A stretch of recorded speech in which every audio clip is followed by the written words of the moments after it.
Eli ollaan Pesosen mehiläistarhat täällä Mouhijärvellä Sastamalassa. Ja Pesosen mehiläistarhat käsittää meidät, eli Esan ja minut, Minnan. Ja tää on meidän molempien pääelinkeino. 15 vuotta ollaan eletty pelkästään tällä mehiläistaloudella ja tarkoitus on jatkaa tästä mahdollisiin eläkepäiviin, tai jos ei niitä tule, niin hautaan asti. Esan kanssa ollaan siis tavattu maatalousoppilaitoksessa ja ennen kuin tiesin Esasta yhtään mitään, niin koululla vaan puhuttiin, että se on se mies, jolla on niitä mehiläisiä. Eri asia on osata hoitaa mehiläisiä ja sitten olla yrittäjänä, että kummallakaan ei ole yrittäjätaustaa kotoa oikeastaan. Yritysmaailma kehittyy, markkinat kehittyy, mehiläishoitokin kehittyy, vaikka sitä nyt on tehty tuhansia vuosia, niin ei sekään ole vielä niin kuin loppuun asti ajettu, että uusia asioita koko ajan opiskellaan.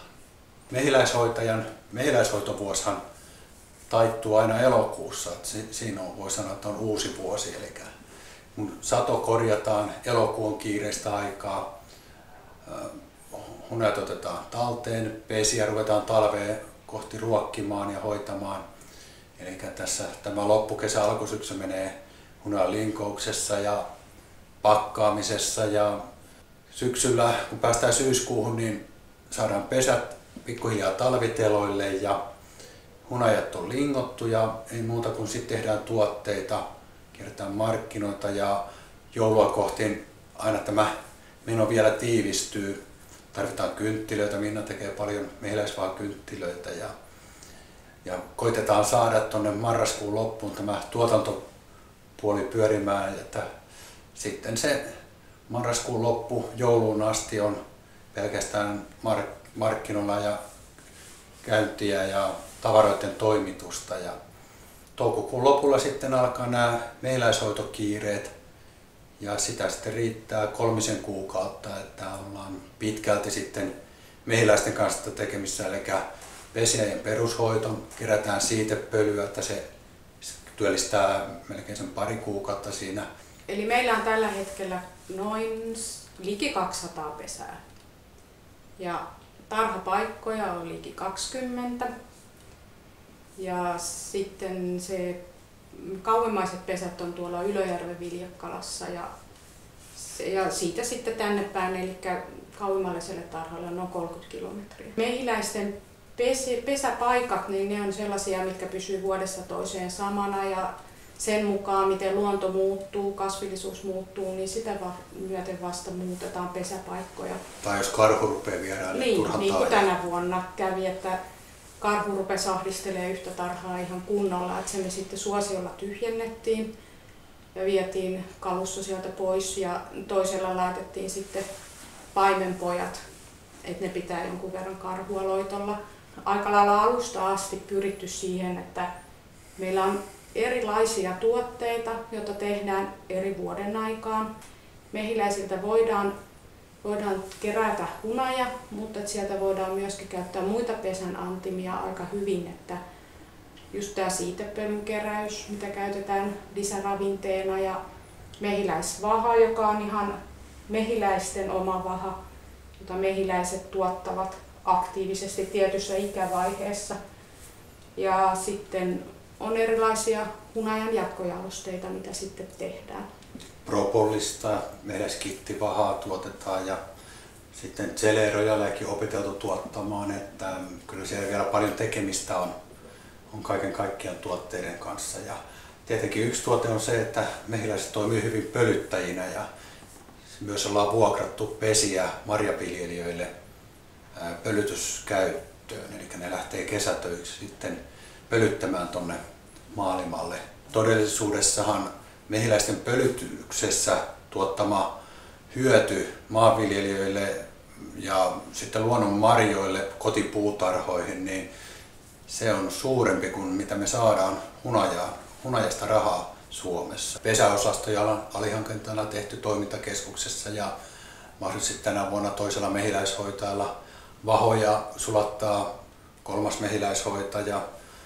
Emon kasvatuksessa on yhteistyötä Et kyllä tässä semmoista pientä työn ja tavaran vaihtoa tehdään hoitajien kesken. Tehdään aika laajasti monenlaista ja perustuotehan meillä on tämä hunajaa Mouhijärveltä. Meidän tuote tunnetaan hunajaa Mouhijärveltä ja sen takia siinä lukee se. Ja voi Mouhijärvelläkin olla joku oma tuote. Tämmönen. Ja sitten tämä on se meidän toinen perustuote, on tämmöinen ihan kuningatarhunaja, kaikki tuntee tämän purkin. Tätä on vuosikymmenet käytetty. Ja tähän pakkaa Suomessa hyvin monta mehiläishoitajaa, mutta tähän saa pakata vain ne, jotka on Suomen mehiläishoitajan liiton jäseniä. Lisäksi meillä on tullut näistä ihan niin sanotuista perushunajista uutena tuotteena tämmöinen kennohunaja. Tää on ihan ältsin hyvää tää kuorimapaha. Mehiläisten keräämä siitepöly. Ja tää kerätään mehiläisten pesän eteen tai alle laitettavalla keräimellä. Ja mehiläiset tuotaan tämmöisinä palleroina pesään tämän siitepölyn ja se on erittäin hyvä proteiinin, vitamiinin, aminohappojen lähde ja monet käyttää tätä ravintolisänä. Kasvilajit tuottaa erilaisia hunajia ja toiset kiteytyy kovaksi ja toiset jää pehmoisemmaksi. Mutta vahakynttilät on ollut meillä pitkään, että niiden valmistajia on Suomessa aika vähän. Ja ne on ollut sellainen, mikä on ollut ensimmäinen tuote, mitä me ollaan ruvettu valmistamaan hunajan lisäksi. Ja niitä tehdään muutamia satoja kiloja vuodessa.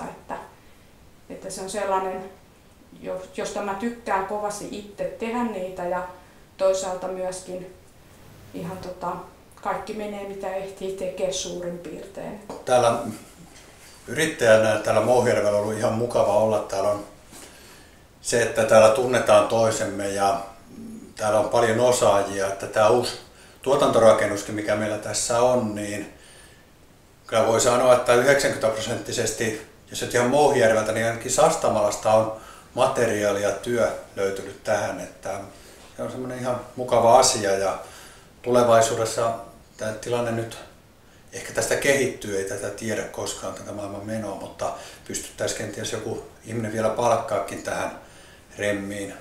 Hyvät naapurit tässä, että tämäkin talo seisoo juuri oikealla paikalla vain siksi, että naapurilla oli tahtoa vaihtaa maata, että me saatiin oikealle paikalle tämä rakennus. Täytyy kiittää, että semmoinen hyvähenkinen toiminta täällä on pyörinyt koko aika ja pidetty tämmöistä yhteistä hengennostatustakin yllä, että on kaikenlaista tapahtumaa ja juhlaa, josta valitettavasti nyt on aika monta kertaa paitsi jääty, että nyt on vissiin lähdettävä juhlimaan. Mä kiitän tietysti Esaa, että se on jaksanut mun kanssa kaikki nämä vuodet täällä takkuilla. Ja meidän poikia, jotka on joutunut aikamoiseen prässiin välillä, niin kuin aina pienissä yrityksissä lapset joutuu. Mä oon kauhean kiitollinen yleensä siitä, että me saadaan asua maalla, me saadaan tehdä sitä työtä, mitä me halutaan ja elää sellaista elämää, kuin me halutaan. Niin, kyllä se on tuolta maailmalta, kun tulee markkinareissusta, niin on se vaan komeata tulla Syyssillassa ihan pimeälle tontille, no omella pihavalo, mutta pimeeseen, hiljaiseen rauhaan kotiin. Sitä ei kaikki tajua, miten hienoa se on.